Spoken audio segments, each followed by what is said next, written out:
আসসালামু আলাইকুম। মদিনা মুনওয়ারা শুধু একটি শহরের নাম নয়, এটি এমন একটি শহর যার প্রতিটি রাস্তা, প্রতিটি প্রান্তে জড়িয়ে আছে আমাদের প্রিয় নবী মুহাম্মদ সাল্লাল্লাহু আলাইহি ওয়াসাল্লামের স্মৃতি এবং ইসলামের ইতিহাস।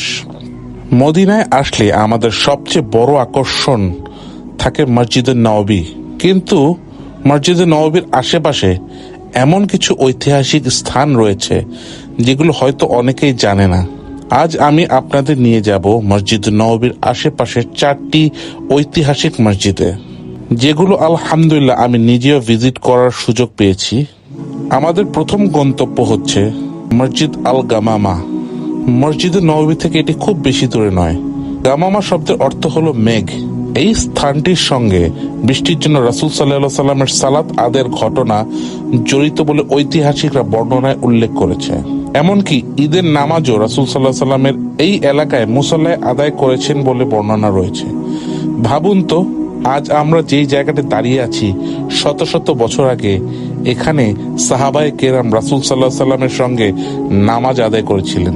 এই অনুভূতি মদিনাকে অন্য যে কোনো শহর থেকে আলাদা করে দেয়।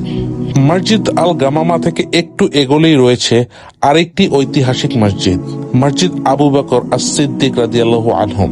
আবু বকর রাদিয়াল্লাহু আনহুম রাসূল সাল্লাল্লাহু আলাইহি সাল্লামের সবচেয়ে ঘনিষ্ঠ সাহাবী এবং ইসলামের প্রথম খলিফা। রাসূল সাল্লাল্লাহু আলাইহি সাল্লামের ইন্তেকালের পর যখন মুসলিম উম্মাহ কঠিন সময়ের মধ্যে দিয়ে যাচ্ছিল, তখন আবু বকর রাদিয়াল্লাহু আনহুম অত্যন্ত দৃঢ়তার সঙ্গে মুসলিমদের নেতৃত্ব দিয়েছিলেন। এই মসজিদের সামনে দাঁড়িয়ে সেই মহান সাহাবীর কথা মনে পড়ে যায়। মদিনার এই ছোট্ট মসজিদটি হয়তো আকারে অনেক বড় নয়, কিন্তু এর নামের সঙ্গে যে ইতিহাস জড়িয়ে আছে সেটি বিশাল। একজন মানুষ যিনি রাসূল সাল্লাল্লাহু আলাইহি সাল্লামের জীবনের প্রায় প্রতিটি কঠিন মুহূর্তে তার পাশে ছিলেন, এই মসজিদটি তারই স্মৃতি বহন করে। এখানে এসে মনে হয় ইসলামের ইতিহাস শুধু বড় বড় স্থাপনার মধ্যে সীমিত নয়, কখনো কখনো একটি ছোট মসজিদও আমাদের সামনে শত শত বছরের ইতিহাসের দরজা খুলে দেয়। এরপর আমরা চলে আসি মসজিদ ওমর ইবনুল খাত্তাব রাদিয়াল্লাহু আনহুমের কাছে। ওমর রাদিয়াল্লাহু আনহুম ইসলামের দ্বিতীয় খলিফা। তার নামের সঙ্গে জড়িয়ে আছে ন্যায় বিচার, সাহস এবং ইসলামের জন্য অসাধারণ ত্যাগের ইতিহাস।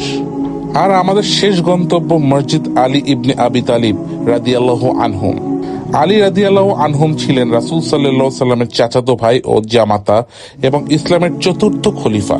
ছোটবেলা থেকেই তিনি রাসূল সাল্লাল্লাহু আলাইহি সাল্লামের অত্যন্ত কাছের মানুষ ছিলেন। ইসলামের জন্য তার সাহস, জ্ঞান এবং ত্যাগের কথা মুসলিম ইতিহাসে অত্যন্ত গুরুত্বপূর্ণ। এই মসজিদটির সামনে দাঁড়িয়ে তার সেই দীর্ঘ ইতিহাসের কথা মনে পড়ে যায়। সবচেয়ে সুন্দর বিষয় হলো এই মসজিদগুলো একে অপরের খুব কাছাকাছি, অর্থাৎ মসজিদে নববীতে নামাজ পড়ে আপনি একটু পায়ে হেঁটে এগোলেই আপনি ঐতিহাসিক স্থানগুলো দেখতে পারবেন। আমি যখন নিজে এই 4টি মসজিদ ভিজিট করলাম, তখন বারবার মনে হচ্ছিল আমরা শুধু কোনো পুরনো স্থাপনা দেখতে আসিনি, আমরা এমন একটি শহরে দাঁড়িয়ে আছি যেখানে আমাদের প্রিয় নবী সাল্লাল্লাহু আলাইহি সাল্লাম হেঁটেছেন, সাহাবায়ে কেরাম হেঁটেছেন এবং ইসলামের ইতিহাসে অসংখ্য গুরুত্বপূর্ণ ঘটনা ঘটেছে। মদিনার সৌন্দর্য শুধু এর ভবন বা রাস্তার সৌন্দর্য নয়, মদিনার আসল সৌন্দর্য হলো এখানে এসে অন্তরটা অন্যরকম শান্ত হয়ে যায়। মসজিদে নববীতে দাঁড়িয়ে যখন সালাম পেশ করি, আসসালামু আলাইকা ইয়া রাসূলুল্লাহ সাল্লাল্লাহু আলাইহি সাল্লাম, তখন মনে হয় এই সফরের প্রতিটি মুহূর্ত যেন আল্লাহ বিশেষ একটি নিয়ামত দান করেছেন। আলহামদুলিল্লাহ, আল্লাহ আমাকে এই 4টি ঐতিহাসিক মসজিদ নিজ চোখে দেখার সুযোগ দিয়েছেন। আল্লাহ আমাদের সবাইকে বারবার মদিনা মুনওয়ারা জিয়ারত করার তৌফিক দান করুক, আর আমাদের অন্তরে রাসূল সাল্লাল্লাহু আলাইহি সাল্লামের প্রতি সত্যিকারের ভালোবাসার সৃষ্টি করে দিক। আমিন।